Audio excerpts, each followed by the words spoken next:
Yo, what's up mga kaibigan? Nalina tayo magkwentuhan. Kahapon ay muling nakuha ng Denver Nuggets ang panalo kontra sa New Orleans Pelicans sa score na 122-116. Another solid game mula kay Jamal Murray na 35 points, 9 assists and 3 steals on 5 of 8 shooting sa 3-point line. 31 points, 7 rebounds, 5 assists and 2 steals din si Peyton Watson on 69% shooting sa field. 18 points si Tim Hardaway Jr., 16.7 rebounds si Aaron Gordon at 16 points din si Jalen Pickett. Nang magtamo nga ng injuries si Nikola Jokic, samahan pa ito ng mga existing injuries sila Cam Johnson, Christian Brown at Aaron Gordon, inakala ng madami na babagsak na ang record ng Denver Nuggets at masisipa na sila palabas ng top 8 ng West. Ganun pa man, ngayon nga ay nananatiling tabla ang kanilang record para sa second seed ng malalim na Western Conference. At malaking dahilan nga dyan ay ang mala MVP na laro ni Jamal Murray ngayon. Subalit tila ba nagsisilbing breakout star nila si Peyton Watson. Noon nga ay energy guy lamang nila ito off the bench. Subalit ang 23-year-old player na ito ay naglalaro na mala all-star sa kanyang last 8 games at nagtatala nga siya ng 25 points, 7 rebounds and 4 assists per game on more than 50% shooting sa field.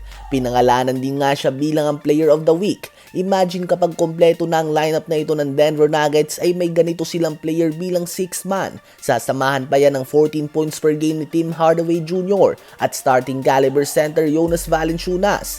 Ang Nuggets team na ito ay tiyak na magiging problema pagdating ng playoffs kahit na hindi sila gaanong binibigyan ng pansin ng media sa ngayon. Ano ba masasabi nyo tungkol dito?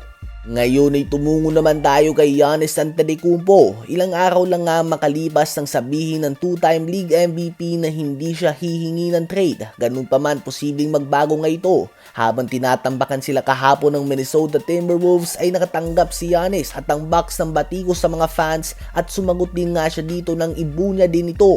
Sa post-game interview ay sinabi ni Giannis na sa palagay niya ay hindi ito patas at hindi pa nga daw siya naging parte ng kahit na anong ganitong bagay. Lalo na nga daw at siya ang franchise leader sa halos lahat ng bagay sa Milwaukee Bucks, kaya naman hindi nga daw patas ang makatanggap siya ng ganitong pambabatikos mula sa sarili nilang fans. Well, si Giannis nga ay binigay talaga at binibigay na ang lahat ng kanyang makakaya sa Bucks team na ito.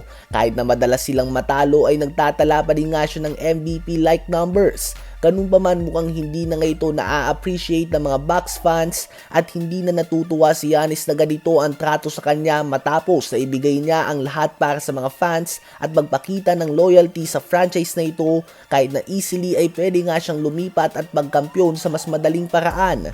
So bagamat sinabi nga ni Giannis na hindi siya hihingi ng trade, kung ganito na nga ang nararamdaman niya sa mga fans ng Milwaukee Bucks, hindi nga imposible na mawalan na siya ng gana sa team na ito at na hindi naman siya na-appreciate. February 5 nga ang trade deadline, so may 3 linggo pa nga si Giannis at ang Bucks para gumawa ng desisyon. Sa palagay nyo ba ay nasasayang lang ang prime ni Giannis sa team na ito?